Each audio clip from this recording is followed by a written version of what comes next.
now. That's funny. Well, Mum, here we are. Yeah. And you're going to tell us a little bit about your life. And firstly, you were born in Toowoomba, but actually at the time you were living on Bribie Island. So with a big voice, would you like to tell us some of your memories of your early years on Bribie Island?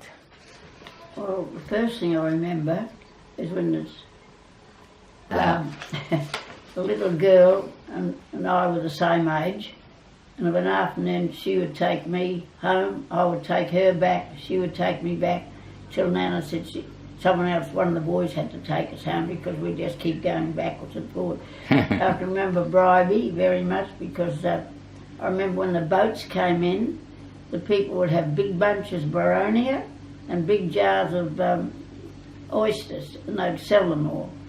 Now there's not a Boronia tree left on Bribie Island, I believe. Probably still a lot of oysters.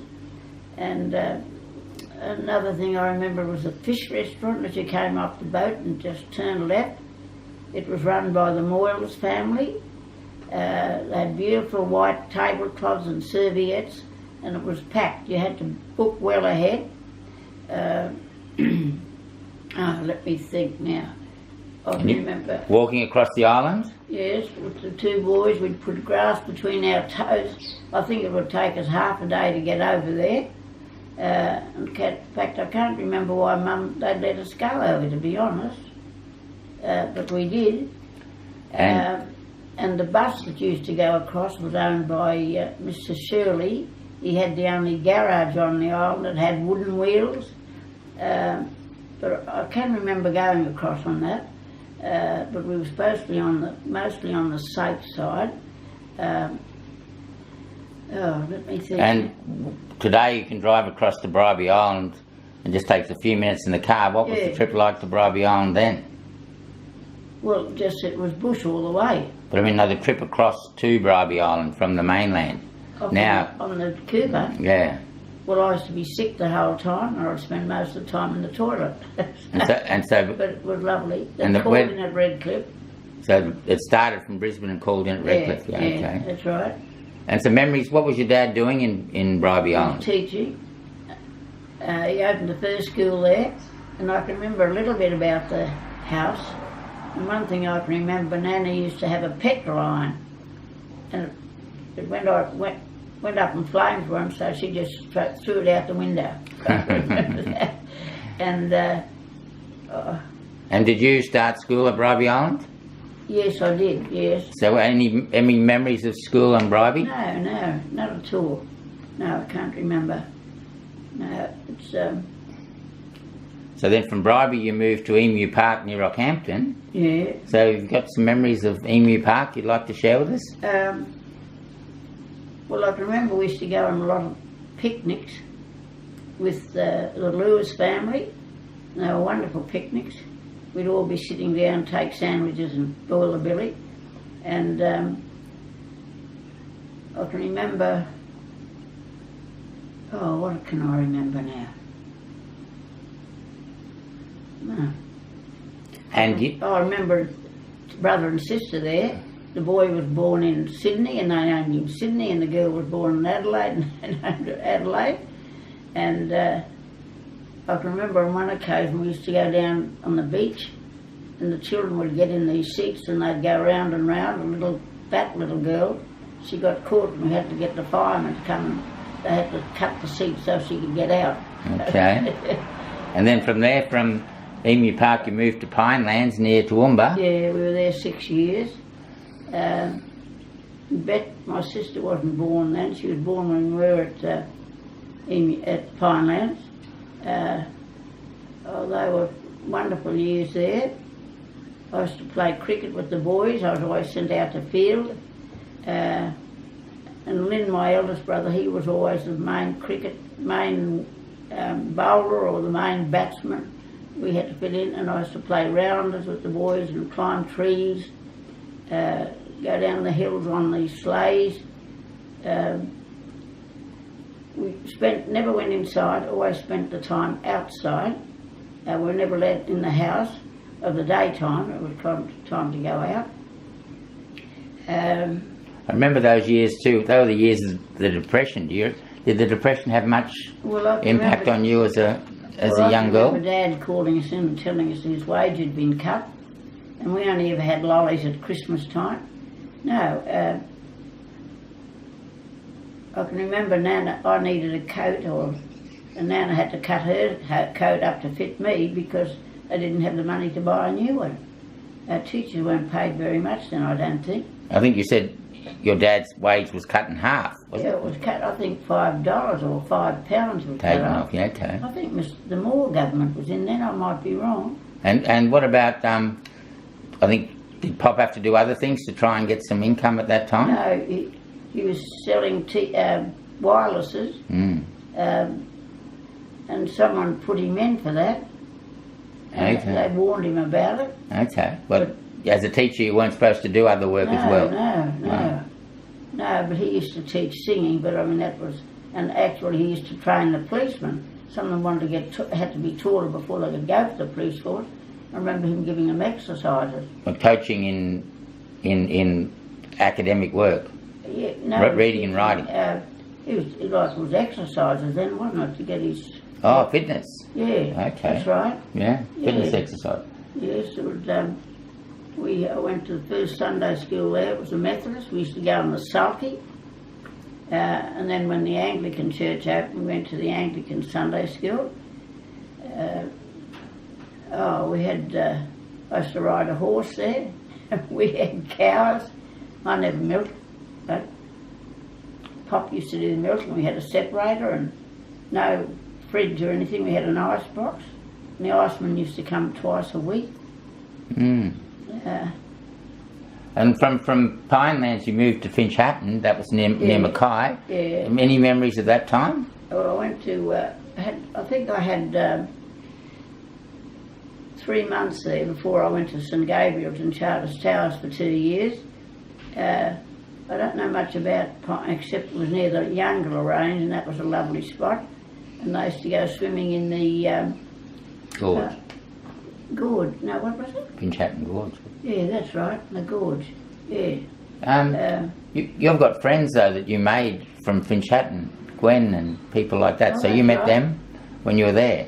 Yes, I was only young. I was only 15, I think, when I met them. And Gwen's still alive. She's 94, and her friend's still alive. She's 95. Now, though, Gwen was... She used to play the piano for the dancers, I think. But her people had a hotel there. And Daphne was a teacher, and they both...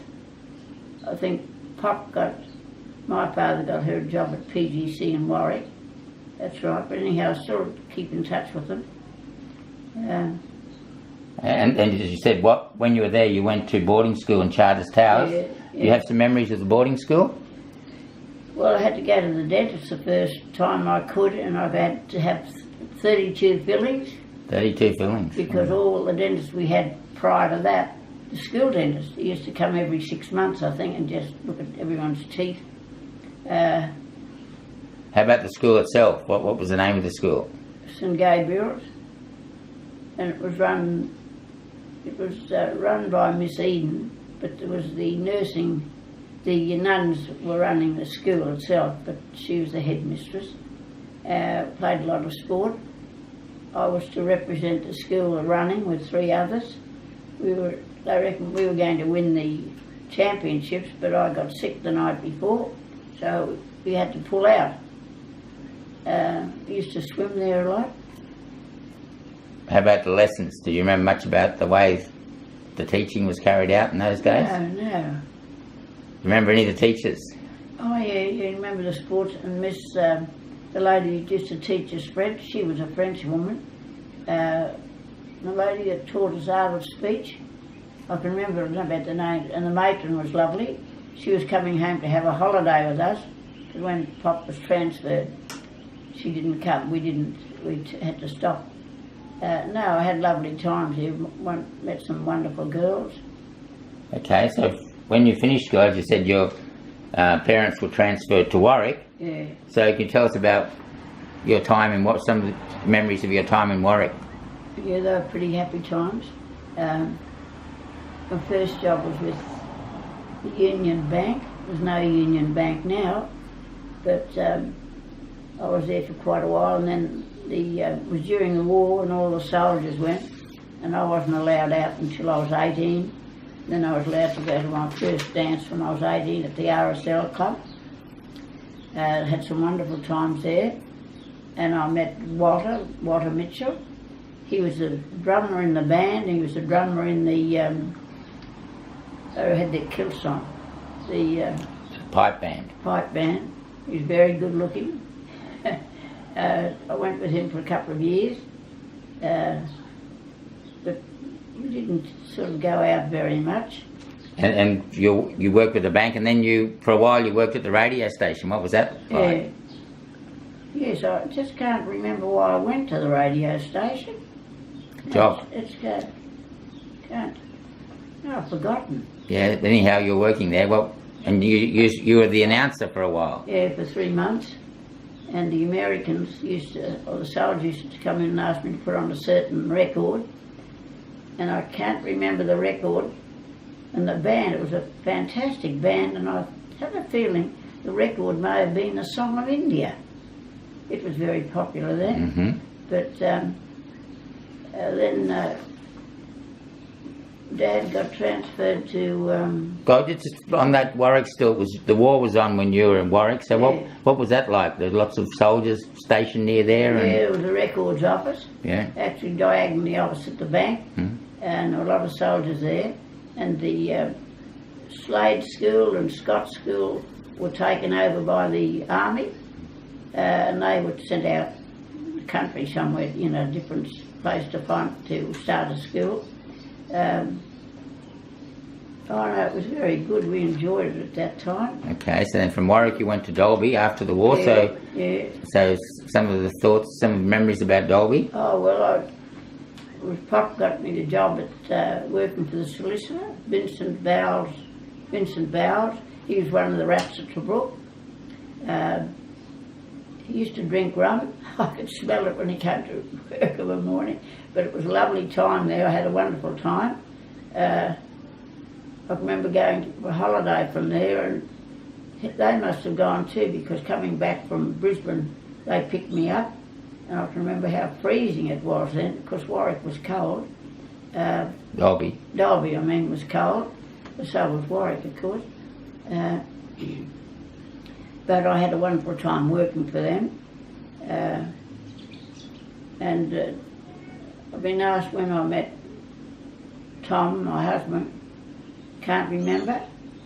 But I can remember him, someone asking him had he seen me, and Lynn was with him, my brother. He said, yeah, gee, she's a bit of all right, isn't she? And that's what Dad would say, wouldn't it? Yeah. But, and so soon after meeting Dad, you were married in... 2 years later. So that was 1948, 49, 48 would it have been? 48, wasn't it? Yeah, and so that's when Dad started his pharmacy. That's right, yeah. Tell us, perhaps your memories of your wedding. Yes, it was, I think it didn't cost us much. The church cost us £3. We gave that to the organist. And Tom's mother paid for we had the reception at the RSL, and she did a lot of work for them, so I think she got it for about £50, or 50 pounds then. It was very good. I can't remember much about that. And we got a taxi for our honeymoon into Toowoomba. And then our honeymoon was at Mount Tamborine Mountains, of course. And memories of that?